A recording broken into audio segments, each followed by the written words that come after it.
ஓம் ஸ்ரீ குருப்பியோ நமக. குரு வாழ்க, குருவே துணை. ஸ்ரீ மகாபெரிவா ஆசிர்வாதத்துடன் சோசன் வேர்ட்ஸாக நான் போட்டுருக்கேன். அந்த பிள்ளையாரோடது ஒரு கொஸ்டின் ஆன்சர் மாதிரி. தயவுசெய்து நீங்கள் பார்க்கலன்னா கண்டிப்பாக பார்க்கணுன்னு ரொம்ப தாழ்மையோடு வேண்டிக் கொள்கிறேன்.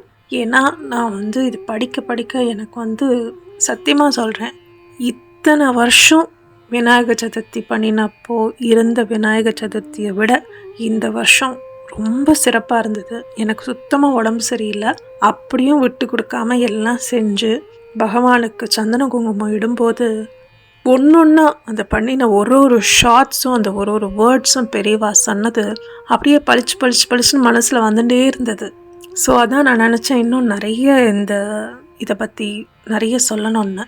நீங்கள் ஃபஸ்ட் டைம் நம்ம சேனல் பார்க்குறீங்கன்னா கண்டிப்பாக சப்ஸ்கிரைப் பண்ணிக்கோங்க. we are going to see lot of shots. ஏன்னா எனக்கு இன்னமும் ஒரு வெறித்தனமான ஒரு ஆசைன்னே சொல்லலாம். நம்ம குருநாதர் சொல்லி கொடுத்த அந்த நிறைய விஷயங்களை ஃபுல்லாக சொன்னோன்னா நிறைய பேர் கேட்கறதில்ல. அதுக்கு பதிலாக இந்த குட்டியாக அந்த ஷார்ட்ஸில் ஒரு பேரா எடுத்து அப்படியே அதை சொல்லி அதை மனசுக்குள்ளே ஏற்றணுங்கிறது ஒரு மாதிரி இப்போ தீவிரமான எண்ணம் வந்திருக்கு.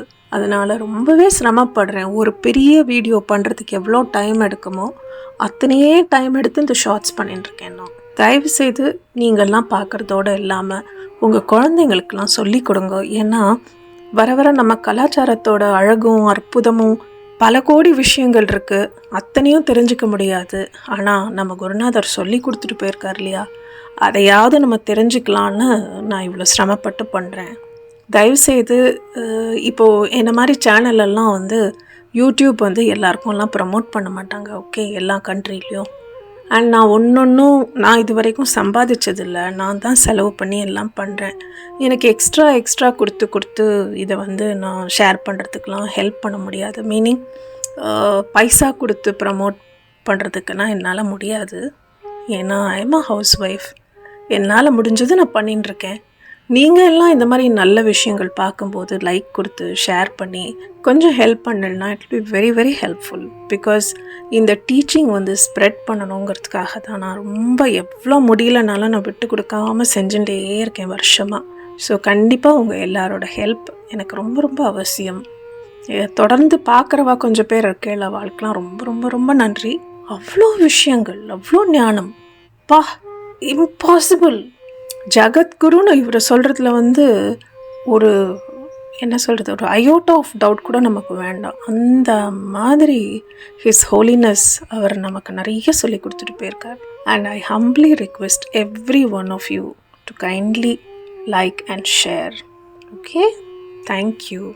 ஒவ்வொரு பிராணிக்கும் ஒவ்வொரு இடத்தில் அதிக கௌரவம் இருக்கும். கவரிமான் என்று உண்டு, அதன் கௌரவம் வாலில். மயில் என்றால் அதற்கு தோகை விசேஷம். தோகையை மயில் ஜாகிரதையாக ரட்சிக்கும். யானை எதை ரட்சிக்கும்? தன் தந்தத்தை தீட்டி வெள்ளை வெளையேர் என்று வைத்திருக்கும். இந்த பிள்ளையார் என்கிற யானை என்ன பண்ணுகிறது என்றால், அந்த கொம்பில் ஒன்றை ஒடித்து அதனால் மகாபாரதத்தை எழுதிற்று. தன் அழகு, கௌரவம், கர்வம் எல்லாவற்றிற்கும் காரணமாக இருக்கிற ஒன்றை காட்டிலும் தர்மத்தை சொல்கிற ஒன்றுதான் பெரிது என்பதை இவ்விதம் இந்த யானை காட்டியது. நியாயத்துக்காக, தர்மத்திற்காக, வித்தைக்காக எதையும் தியாகம் பண்ண வேண்டும் என்பதை தானே தந்தத்தை தியாகம் பண்ணி காட்டுகின்றது. சுவாமிக்கு கருவி என்று தனியாக ஒன்றும் வேண்டியதில்லை. எதையும் கருவியாக அவர் நினைத்தால் உபயோகித்துக் கொள்வார் என்பதற்கும் இது உதாரணம். ஒரு சமயம் தந்தத்தாலேயே அசுரனை கொன்றார். அப்போது அது ஆயுதம். பாரதம் எழுதும்போது அதுவே பேனா. நமக்கு பார்க்க அழுக்காத வஸ்துக்கள் சந்திரன், சமுத்திரம், யானை ஆகியன. இவற்றையெல்லாம் எத்தனை தடவை எத்தனை நேரம் பார்த்து கொண்டிருந்தாலும் அலுப்பு சலிப்பில்லாத ஆனந்தம் பொங்கும். அதனால்தான் குழந்தை சுவாமி தன்னை பார்க்கிற ஜனங்களுக்கு எல்லாம் பார்க்க ஆனந்தம் எப்போதும் பொங்கி இருக்கும்படியாக யானை உருவத்தோடு இருக்கிறார். அது ஆனந்த தத்துவம், ஆறாத ஆசையின் தத்துவம். அவர் பிறந்ததே ஆனந்தத்தில். பண்டாசுரன் விக்ன மந்திரங்களை போட்டு அம்பாளின் படை தன்னை நோக்கி வர முடியாதபடி செய்தபோது பரமேஸ்வரன் அவனை ஆனந்தமாக பார்த்தபோது அவளும் ஆனந்தமாக இந்த பிள்ளையை பெற்றாள். அவர் விக்னேந்திரங்களை உடைத்து அம்மாவுக்கு சகாயம் செய்தார். அவர் பார்வதி பரமேஸ்வரனுக்கு பிள்ளை. இந்த உலகத்திற்கே மூலத்திலிருந்து ஆவிர்பவித்ததனால் அவரை நாம் பிள்ளையார் என்றே விசேஷித்து அழைக்கிறோம். பிள்ளையாருக்கு எதிரே நின்று தோப்பு கர்ணம் போடுகிறோமே, அதை நமக்கு எல்லாம் சொல்லிக் கொடுத்தவர் மகாவிஷ்ணுதான் என்று ஒரு கதை இருக்கிறது. ஒரு சமயம் மகாவிஷ்ணுவுடைய சக்கரத்தை அவரது மருமகன் பிள்ளையார் விளையாட்டாக பிடுங்கிக் கொண்டு தம் வாயில் போட்டு கொண்டு விட்டாராம். பிள்ளையாரிடமிருந்து திரும்பி பிடுங்குவது முடியாது. அவர் மிகவும் பலமுடையவர். அதட்டி மிரட்டி வாங்கவும் முடியாது. ஆனால் அவரை சிரிக்க வைத்து சந்தோஷத்தில் அவர் வாயிலிருந்து சக்கரம் கீழே விழுந்தால் எடுத்து கொண்டு விடலாம் என்று மகாவிஷ்ணுவுக்கு தோன்றியதாம். உடனே 4 கைகளாலும் காதுகளை பிடித்து கொண்டு ஆடினாராம். விநாயகர் விழுந்து விழுந்து சிரித்தார். சக்கரம் கீழே விழுந்தது. விஷ்ணு எடுத்து கொண்டு விட்டார்.